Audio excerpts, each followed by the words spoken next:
omukulembeze yenna ajja n'akugamba nti akalulu tekasobola kuwangula mwami Museveni gwoba olonda waaki nziriramu basi nasonga kimulonda kubanga tagenda kuba ye kennyini talina belief that one he can remove the sitting president in this process, but two, that he can create change, meaning a alternative, and there is no reason as to why otuyanira obwerero ogenda n'okola ki bannayuganda be bataddewo embeera eyo ne mwami Museveni yataddewo embeera eyo.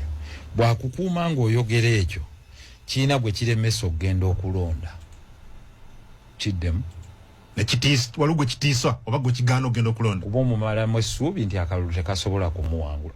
Tutuuze ffenna leeta abakulembeze nga bakulemberwa atukulembera wano mu Uganda.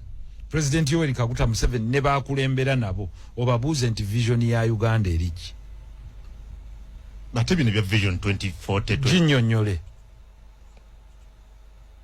Tandika bajogera ku bwogezi ne bagireka yeki owulidde kojja kungu vision yeki mwana wa mama ng'emakuutu minerals bazitutte nga amafuta tugakutte ne tugawa abagwira bannansi ne batasigaza kintu.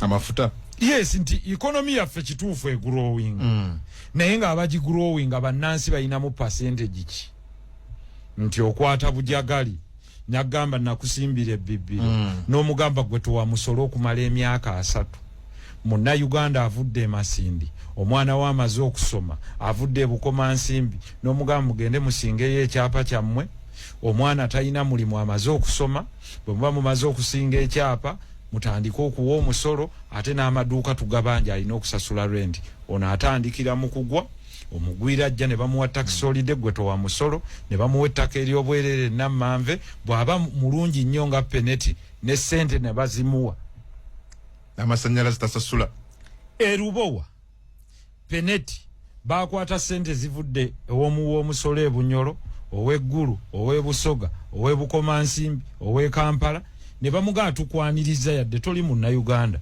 tukuwadde ettaka lyaki ya bwerere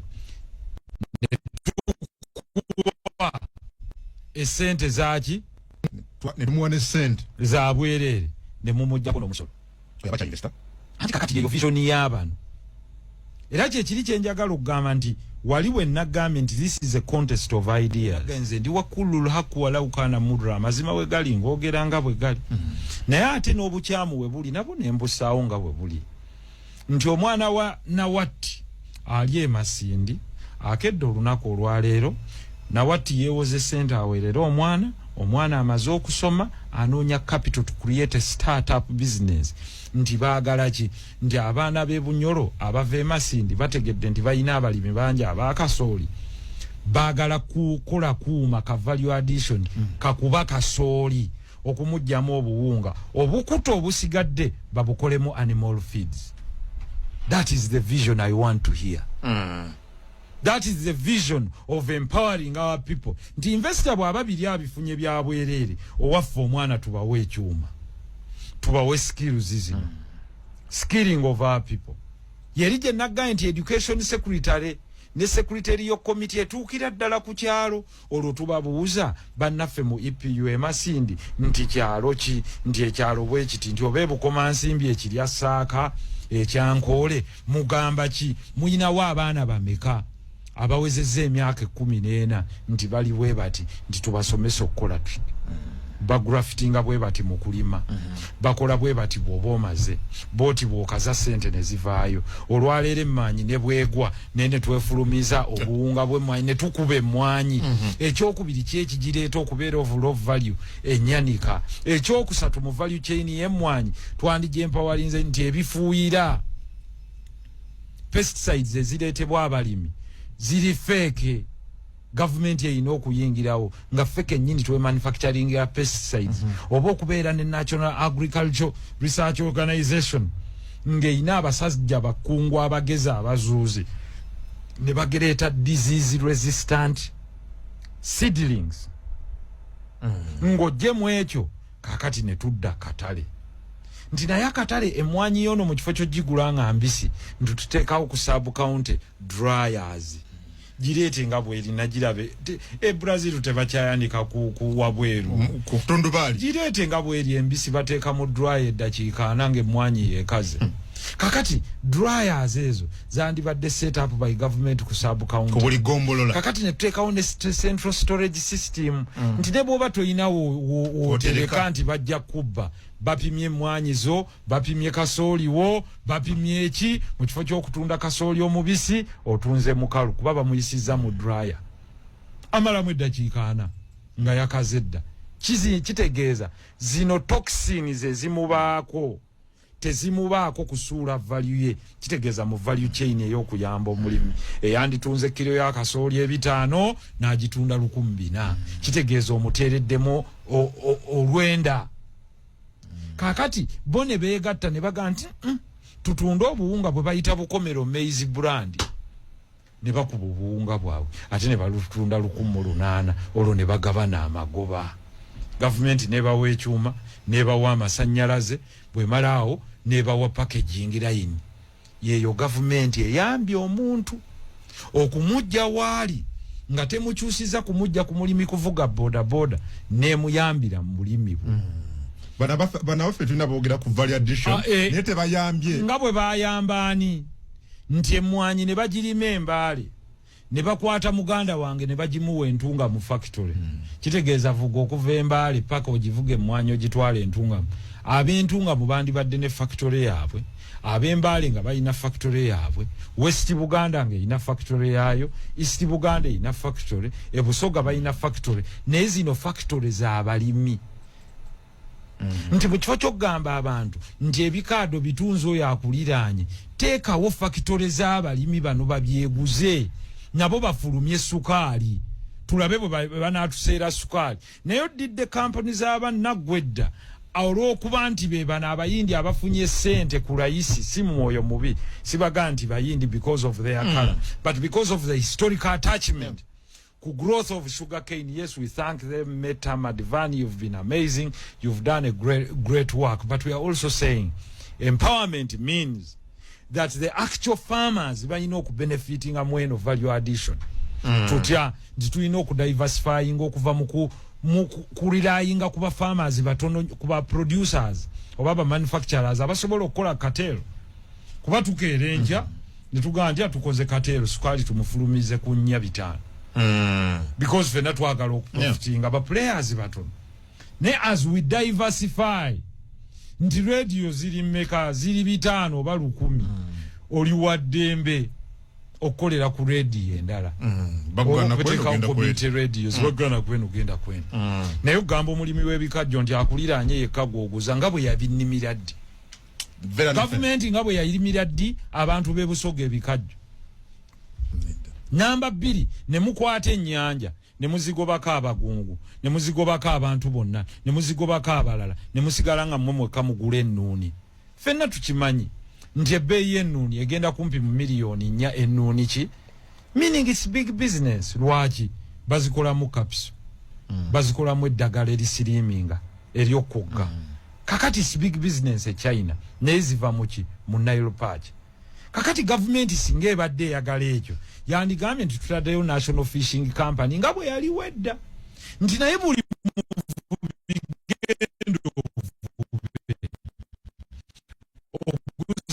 National Fishing Company nti gobakoba nansi baba China basigale nga bavubabuka.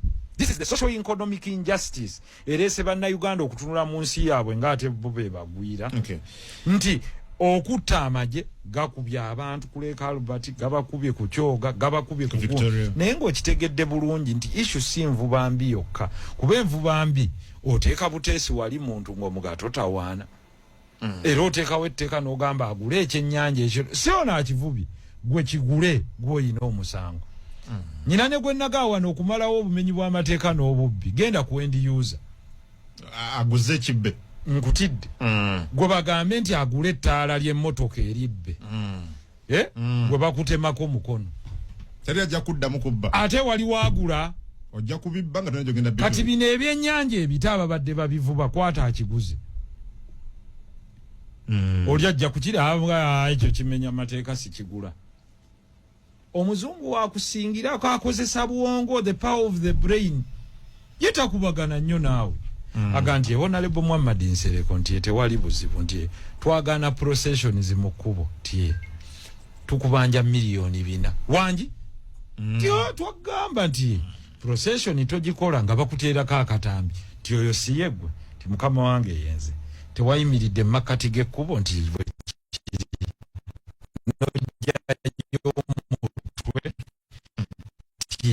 no yimiriza traffic ne okwata emboko n'okubono oba omala budde because ono gwokubasiye butegevu nnyo bwe kubansawo ye nti every leader or every person who shall block traffic ng'akola unnecessary procession that has not been authorized by government will pay ne bwaba muyimbi takiddamu anti bakuleetera omuzungu akuleetera biru ku makya kyobanjibwa milioni 5 ng'ateeka attachment warrant ku buli kyabugaggabo garnishing the account ng'ateeka kuli is a strict liability offense. Kitegeza gwe weewozaako. Okay. Oba ntegedde kyegamba. Yes, nti transformation z'ensi ezisinga zikolebwa not with abantu naturally mu nsi bamenyi b'amateeka kagube musolo teri ayagala gusasula. Naye ekibaleetera okugusasula gukendeezeeko gube wansi. Buli gye gweyongera okuba omungi n'abantu beekyawa. Oli n'abanga atisse ebintu abireeta n'omusasuza VAT n'omusasuza import duty n'omusasuza surcharge yeewoze milioni 1 atisse ebintu byakakadde omusolo gwa mitwalo 6 yekyawa talina kyakola kubanga gavumenti tomuwadde mulimu ne guno gwe yeetandikiddewo ate nagwo gulumbi gavumenti njagala mu debate gye tuliba ne President Museveni mugambe nti wagamba abantu nti nkolerera kubasuula mu abasuubuzi. Why do you think they will be inspired to vote for you? Kubanga obagambye njagala mugwe nabo bajja kwagala ogwe. Naye ng'ate kyandibadde nti tubeere ne win-win situation. I want to help you grow but also help the factories thrive. Nti tutya nti guno omusolo ogubadde VAT 17% katugirifting katugikendezeeko wano VAT tugiteeke ku 9%. We attract a stimulus of spending. Kakati bano bwe banaamala okugatharinga capital nti omusolo bwe mba nsuubuza milioni 1 omusolo gwa gavumenti guliko emitwalo 10 nguwaayo ndi musanyufu ng'ate ogwo bagukima 10% ku magoba ge mmaze okukola kuba gavumenti bino tebinteereddemu. Nabagamba mutunuulire perfect example y'ensi ezimu nti mugenda ne mwegomba UAE n'ensi zimu naye omusajja yaba advising aba UAE yali mu Iran n'agamba kitaawe w'aba Maktoum ono n'abagamba nti bw'oba oyagala okukuza ensi eno oli mu ddungu naye olina kye tuyita strategic location nga Uganda gyeyina ky'oba okola gy'omusolo mu nsi. Omwarabu n'agamba tunaalyawo gavumenti n'amugamba omusolo si gwe gukuza ensi ekyo baakikuteekeramu eyo yali colonial mentality kyova olaba nti Africa sinti yali tekula. Tax is a tool of dominance to show you state power. Buyinza nti nteresa zino mu kifuba nzikozese nga bwe njagala. Naye ate wali yamugamba nti fuula ensi yo tax free ng'abantu basula musolo naga enkeera kampuni z'abazungu zeereeta zokka ng'aggyewo musolo n'abagamba kati abo abazungu abazze bagamba okuggulawo wano kampuni buli munnansi muweeka ebitundu 3 ku buli 10 bwongo. In short buli munnansi yafuna omulimu nga tagusabye ng'atuddewa waka. Kampuni z'Abachina zonna ne zireeta warehouses mu Dubai n'etandika okubuufuuka free shipping zone and free trade zone. Mu kifo ky'omuntu okugenda Taiwan China ewawa buli omu yatandika kuflyinga nga agenda wa Dubai yajje ebintu olwo ne bateekawo ennyonyi abaali bayina gundi eri Gulf Air eyawamu nga ya Gulf nsi za Gulf kumpi zonna ne batandika ne bakola Emirates n'endala. Emirates kati ye one of the world's strongest airlines etambula mu buli destination kubanga yajja nga alina okuleeta abantu abalina okusuubula ye na investing mu transport. kakati nadda mu kyokubiri ne bamugamba nti gwe ta visa toteekawo nti sabira visa ku embassy. Omuntu bw'agula tiketi mu nsi yonna aba afunye visa. Olwaleero bannansi ba UAE batono abagwira be basinga obungi nga bakolera bannansi kubanga ya attracting emirimu ng'aja attractinze ataddewo embeera y'obutebenkevu n'agirawo ddala omusolo n'agukendeeza kati atandise guzza mpola ate nga mutono nga ka corporation tax tuweeyo katono kuba otufunyemu naye bw'oba oli mu tekinologi bwereere era kati buli wa tekinologi adduka agenda wa mu UAE. Kitegeeza kampuni nga Amazon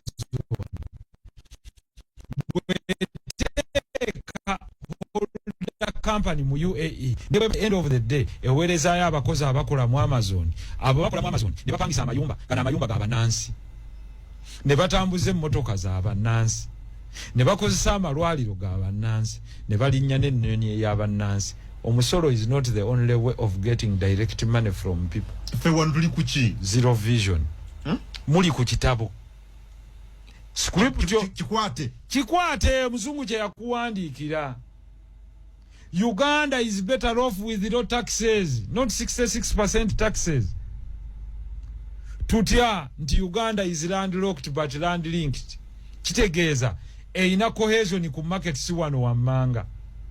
Nti omuntu aina holder company ng'agitadde Masindi, Hoima, Noya aina attraction okuva mu Northern Uganda ne South Sudan ne roots eze Congo. Akakatale ko katusobola okukasavisinga kendeeze emisolo mu kifo ky'omukongo okuflyinga agenda agula ebintu e Dubai abijjewa olwo sente azireke Masindi sente azireke Hoima sente azireka wonna ebyo economy bweti bwe sparinga ne yekuza yokka nga tonyunyunse bannansi kuba bannayuganda bayiya naye mu kuyiya tetulina kubanyiga ate bagoba bugobi kyekiri kyegambye ate n'omulimi kati oli ejjaga dola tunazijjawa export kiri kye nagambye abalimi tubagatte tuleke kwogera bwogezi ku value addition naye gavumenti kubulwa bannansi ekwate sente ze tu front loading amafuta ekole factories nga ziri run by nationals abali skilled. You see, Honorable Chayogedde kinjizukiza ekintu kinayogera ku mpewo wano tulwana ku stabilizing amawanga gatuliranye. Yes. Naye nga practical tetulina kye tutundayo zero to stabilizing amawanga gano ne tu creating ate amalala opportunity okugenda okugaggawalirayo. Kakati mu kyenneebaza gavumenti eno kwe kubeera nga teri reckless kuleka mawanga malala kubeera unstable because obuzibu bwa influx of refugees bujja waffe ne refugee policy ennungi for sure omuntu yenna adduka ekibambulira kiba kirungi okumwaniriza. Open door policy ennungi. I absolutely agree with it. Kubanga mubbo mujjiramu abantu abalungi ate temuyina n'azanyira ku national team simanya kapolodosi. Kakati mubbo mulimu abantu abalungi ennyo. Mubbo mulimu abatali balungi naye n'abalungi ennyo bangi. Okay. Naye bukirala mu kino nti yeeyo kye nagambye nti the vision shared by the entire country nti Omumerika bw'agenda n'ateeka emmundu mu kifo agamba amafuta gonna tugatwala. Kiri kyoyogedde kya Trump ne Kiseke yandibadde concession agreement between Uganda and South Sudan ogenda okuprotectinga South Sudan nti ku mafuta ga South Sudan Uganda efunako 30%. We are coming to stabilize you, but how do we benefit? Kutya mpozi nga abagagabana bantu sekinoomu nti these are contracts zo tulina zitwala nti train yaffe amasannyalaze mugagula kuffe there must be a cost. Sente zino zizotya Chejimune Somalia ne Congo. Kati nze kugambye Trump yagambye just your basa inisendagana abaddugavu abadde balwana Congo yamuwadde ebyobugagga bya Congo byonna. 1 cobalt yamumuwadde. 2 all the rare earth minerals of Congo were signed away. Concessions to American companies. Direct ezendagano zo zalumiddewo. Diamond, uranium, lithium ne silicon. Ebyo bye bikola essimu bye bikola emmotoka y'amasanyalaze, bye bikola emizinga egirwana, bye bikolera mu tanka, ate ne iron ore amwagala. Remember grade 1 iron ore grade esinga ali Kabale mu Muko ne side eri ya Congo mu nsi yonna. Yeah, that's it. Era yagambye aba Australia get out. Get out mugende. So luli bajja batubuulira nti abo bane kati bakwata omuddugavu n'alwana ne muddugavu munne. Bone bayingirawo. Kabaleega ne Mwanga. Ne batulwanyisa bombi ne babakwata basajja batu ne batwala ne basiba ne batwala Kiwedde. By 1950 abazungu baali bategedde nti Uganda erina amafuta. 1950? By 1950. Ngati tunafuna na bwetwazi. I'm telling you. By 1976 round about that report were fulumira. Idi Amin had to exit. Because Uganda yali emaze confirming nti amafuta egaina. Ready for extraction. Agali ku industrial scale. Ninawe njagala mbabuulire. Ensi etaliimu kya bugagga teyinza kuba na lutalo. Gwe gyogere. Nga teyina bya bugagga. Somalia erina amafuta. It is the gateway to Eden. True. Iran erina amafuta. Iraq erina amafuta. Syria erina amafuta. Lebanon is strategically located next to Israel. Naina ye ina rare earth minerals. Ate mweyo Southern Valley. Genda maso. Ate wano mu African season of bugagga nenga tewali lutalo. Mali. Barasha bangemba. Burkina Faso no mwana gye yakatwala. Ina rare earth minerals. Ina manganese.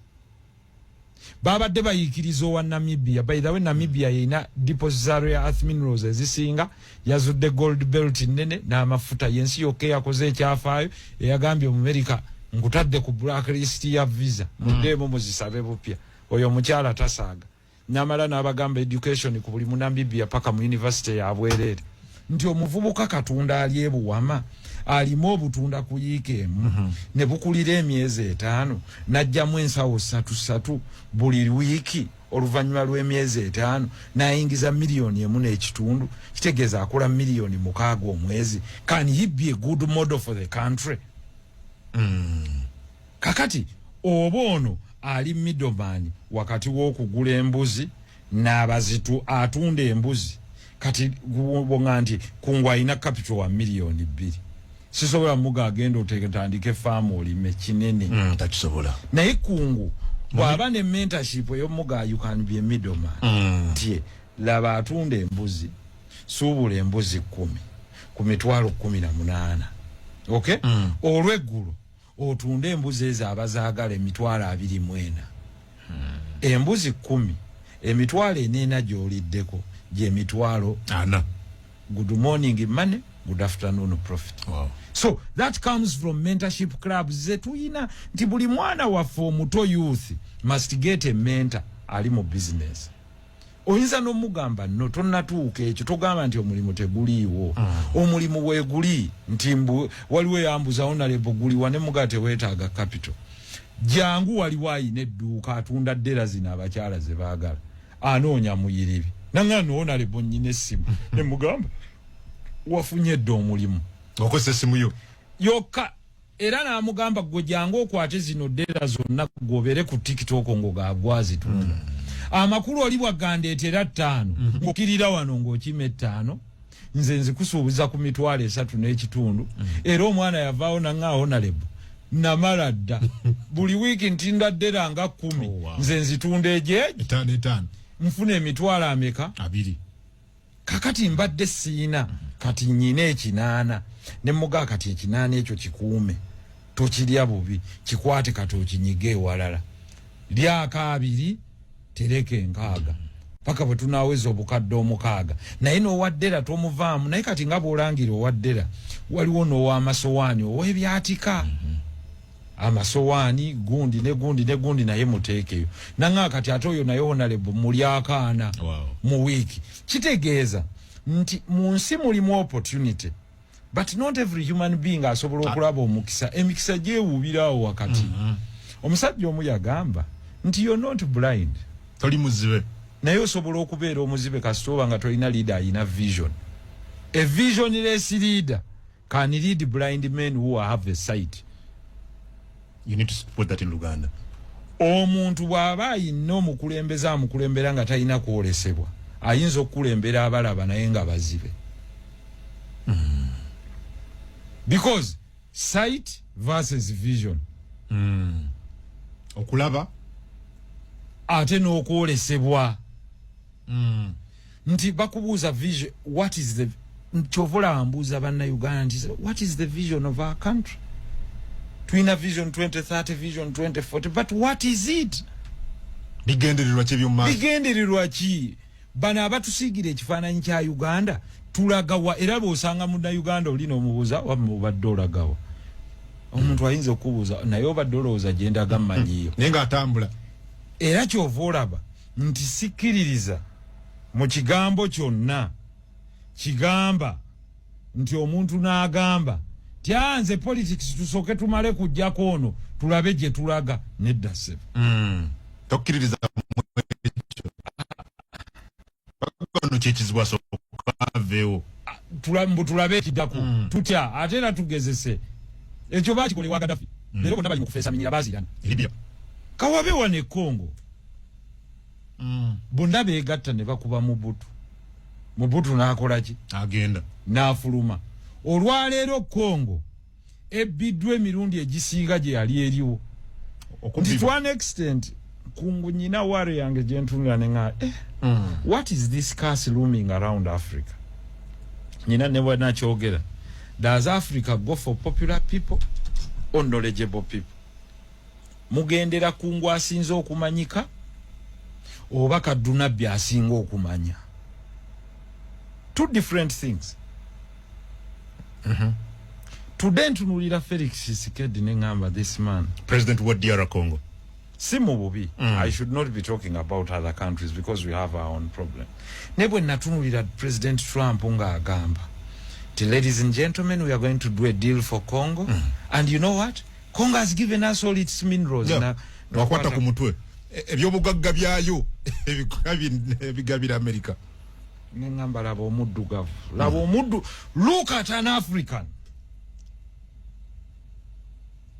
Nagamba, and we made a good deal for all the minerals in Congo. Ngamba, my God. Omuddugavu bamusetinga olutalo. N'alwana n'omuddugavu omulala. Omuzungu n'ajja n'atwala. Ayola kiwedde. Okuzaayo kiri. Nenzijukira ne ngamba mu history 1994 bakwata Bunyoro bagirwanisa ne Buganda. Omuzungu ajja agamba Buganda nti ngenda ku protecting a protection agreement. Hence Buganda was in 1894 declared a British protectorate. Kumbe bonna tebamanyi nti agenda bazingira wamu ateeke mu sepiki emwali. At the end of the day by 1900 nga bakutte Kabalega bamugasse ne Mwanga we gwawerera 1900 bonna babakubye embooko babatutte Seychelles. Uganda ne bagigatta ne batwala kiwedde because they succeeded in making these two African brothers fight one another because of lack of vision. Mbadde ntunulira olutalo lwa Ukraine ne Russia. And you can see how this comedian called Zelensky has brought mayhem to his country because of being just an amateur, bringing a comedian from anywhere. And these are a comedian to manage affairs of the country. These are the mistakes bakafirwa abantu million yemu mu Ukraine today. Abala tebakyaboogera. Omumerika yakwata comedian under Biden n'amuzanyisa firimu yennyini naye ng'erimu okuttibwa kw'abantu. Olwaleero bafa ensi bagiridde bakyagiridde paka ekitundu ate nga baali bamugamba kimu teweegatta mu NATO. Call it is our right to go in. Omurasha n'amugamba my friend decision gy'okola is creating an actual threat to us. Nti otugamba ngani comedian bamulumba eneriya abamuwaga kati comedian agamba tuteese ensi bagiriddeko ekitundu.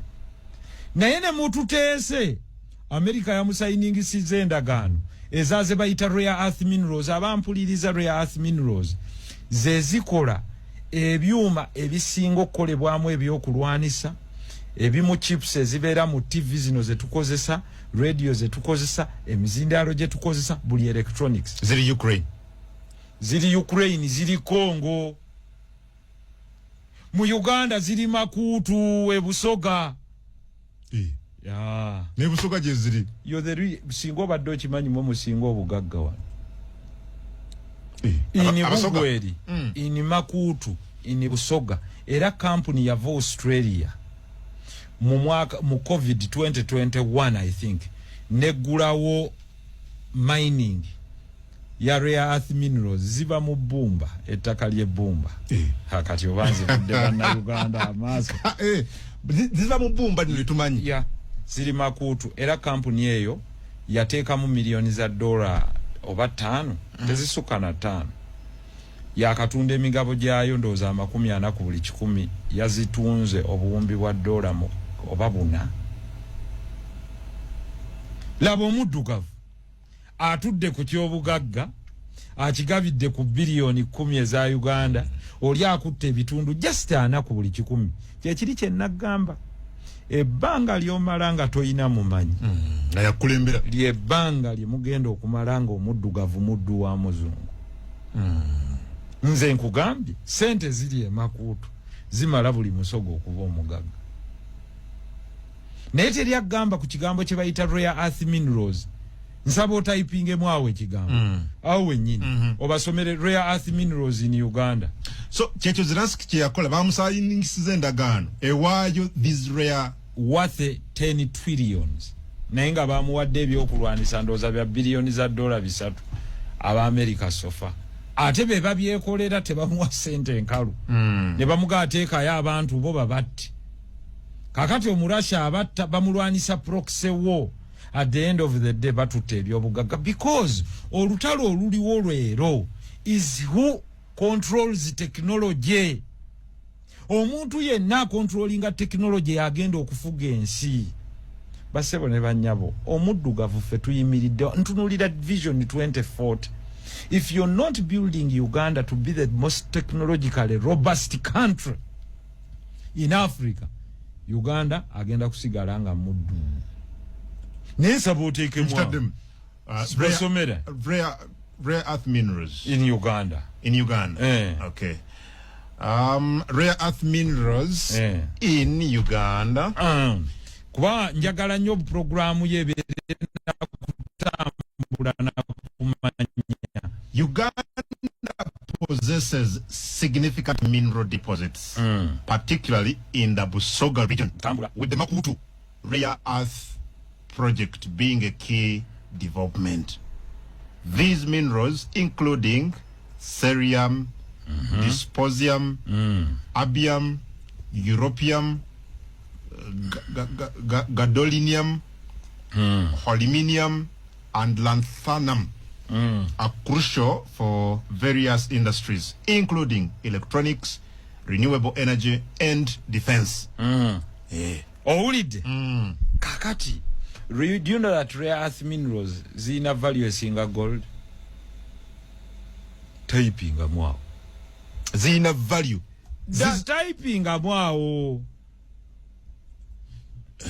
ndi twaze kusomesa kanzije yekolera ko nga n'akabonero omuzindaalo akabonero kamwe muzindaalo kwogera omubala gwaffe the time is now ekiseera kye kino mpankuwe akabonero muzindaalo njagala buli ali eyo ali ku radio agaye nti akabonero muki muzindaalo buli ali ku radio awuliriza kuki ku muzindaalo ke kabonero kaffe nze eddoboozi lyo gwe wuliriza nziraamu nange nkuwe kyoyagala mpankuwe for radio to exist wabaayo presenting nga naakola ki nawuliriza mpankuwe symbiotic existence mpa obuyinza nkuwe services mwetaaga buyinza abantu mbawe service ye mpankuwe okay good today what korea tutambudde tutunulidde ebintu bino wammanga nti Ssemazinga ono gwe twogerako wa Africa, continent ya Africa. Why am much of a Pan-Africanist?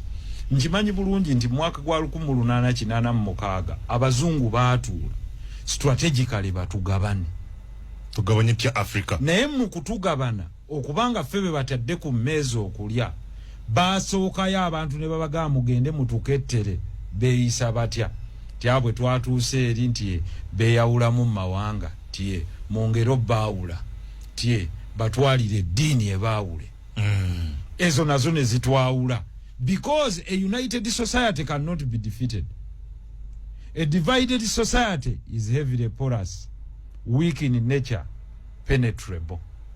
Kuba erimu enjatika ne bosanga ne bagantya family y'abakungu nti bali kitole bali bumu n'enkulaakulana ogiraba naye bwe bagamba abo beeyawudde ne mukadde waabwe wasooka okufa atwala eddirisa atwala oluggi atwala ki basaanyaawo kumalawo. Kakati omuzungu olwakimanya nti biri bimuweddeko omwaka wa 1000 okuva ddala mwaka wa 1814 14 16 asatu bali mu industrial revolution etandise 1888 batandise okufuna okwekyanga kw'abantu baabwe ebintu tebimala balwanisa obwakabaka eri ewaabwe bali ne bakyusa amaaso ne bagaa tugende tulumbe eno wansi kubanga waliwo battle of dominance ejja naye ani musiru mu nsi naga waliwo yagera akagero n'aga nti abasajja basatu bagenda eri Katonda nga kuliko omuzungu omu nga kuliko muyindi muwalabu mu China omu n'omuddugavu omu. Katonda n'ababuuza nti mubadde mugamba ki buli omu asabe kyayagala. Omuzungu n'amuganze ssebo mukama wange nti nkusaba magezi nfuge ensi eno yonna. Ye muzungu. Katonda n'amuganga kuwatti n'amugaa tolina kirala kyoyagala nti nze bw'ompa amagezi agafufugaza ebitonde byonna nemba nga nze abifuga oba omaze. N'amugaa gwe genda. N'agamba omuyindi mu China muwalabu gw'obadde ogamba nti affe tusaba bugagga tube ne ssente n'endowooza nga ffe tukontrolinga ssente abalala nga batuvunnamira. N'amugaa naawe nkutadde ne zireeta omuddugavu. Muddugavu lwe yatuuka n'amugaa gw'obadde ogamba kyo muddugavu n'aga nze mbadde mperekeddeko bawerekere nga tulina ekizibu nze nabawerekedde. N'amugaa tolina kyogamba ati kyonna kyompa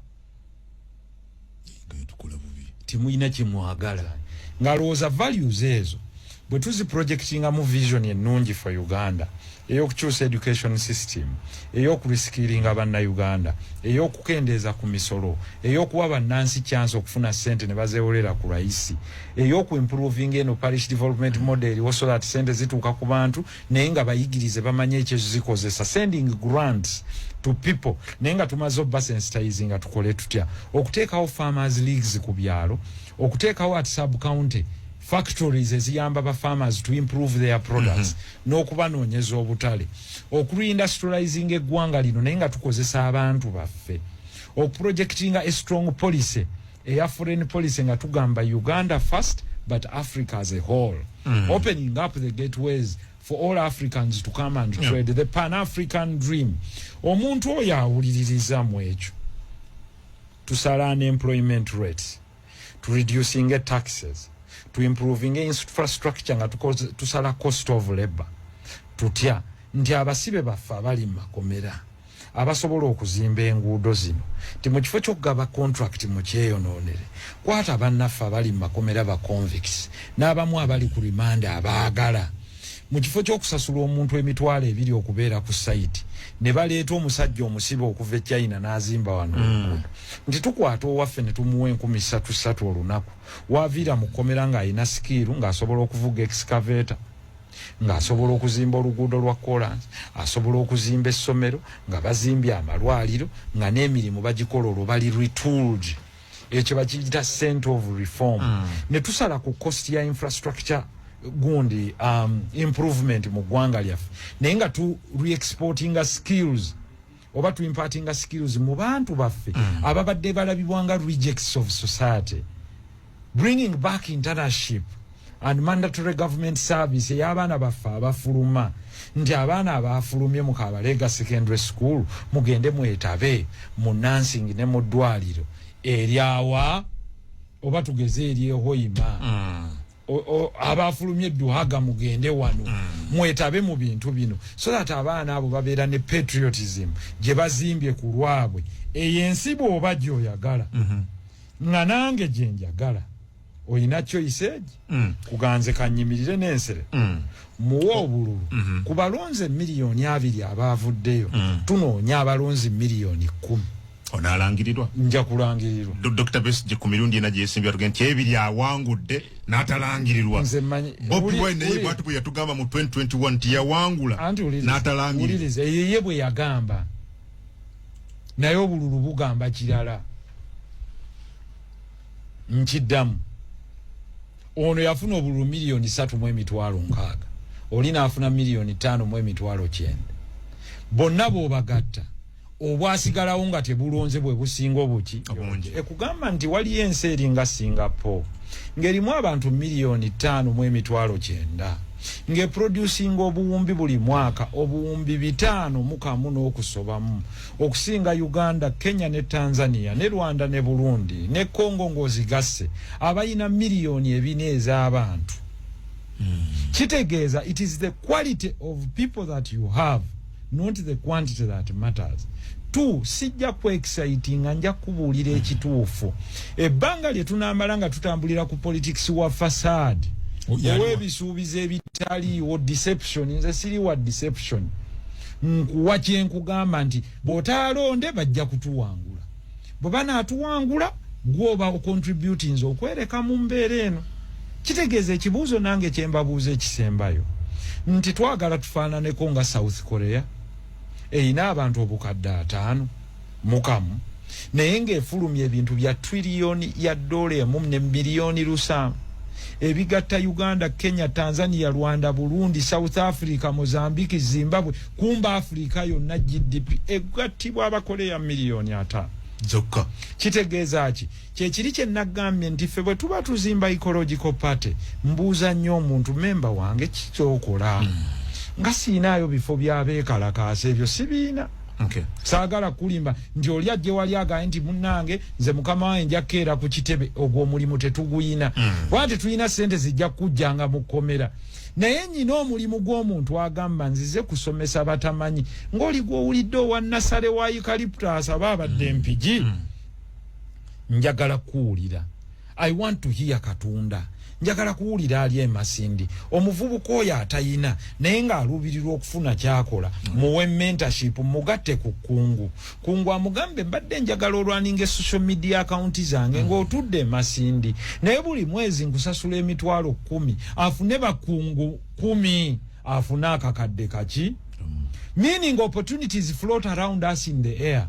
It is our inability to think harder naye kireeta ekyo ki kungwani akuliraanye. Who do you surround yourself with? 2, what is your dream? How do you shape it? Then how do we bring it together as a brand or grand dream? Kyekiri kyegambi nti ewaffe ne bwe tunaaba abantu emiliyoni emu nga tuyina mandatory contribution ya mutwalo gumu, we'll be raising 10 billion, but tuteekewo eddwaliro erirabikako tugambe nti government bwe tuba siffe tulina obuyinza. Look at what we have.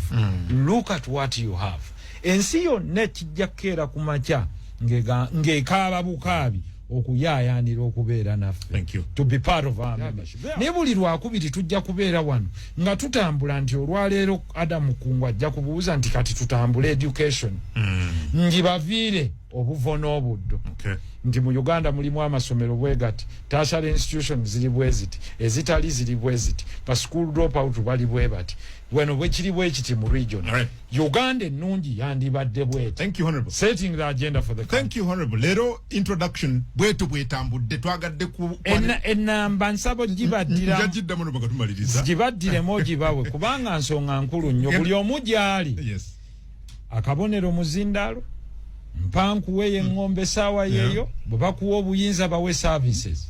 Naye ate kubanga munnaffe siffe tubateerako amasannyalaze, siffe tubagulira data, siffe tukola ebyo byonna naye okubeera nga mufuddeyo ne mutuwuliriza kitegeeza tulina ekyenjawulo kye tuleeta. Abakulu mwenna abakubya amasimu ensonga zammwe tuziwulidde, ezinaasoboka tujja zikola, ezinaaba tezisobose tetujja. Naye mpunzika nga nange mbalekera kano akalowoozo nti ayagala okunneegattako oba omwana we oba muganda we oba omuntu yenna. Enamba yaffe ey'essimu nazibaddiddemu 0782 Kanzibusumire 0782 078121317 0782 1317 oba 0702 121317.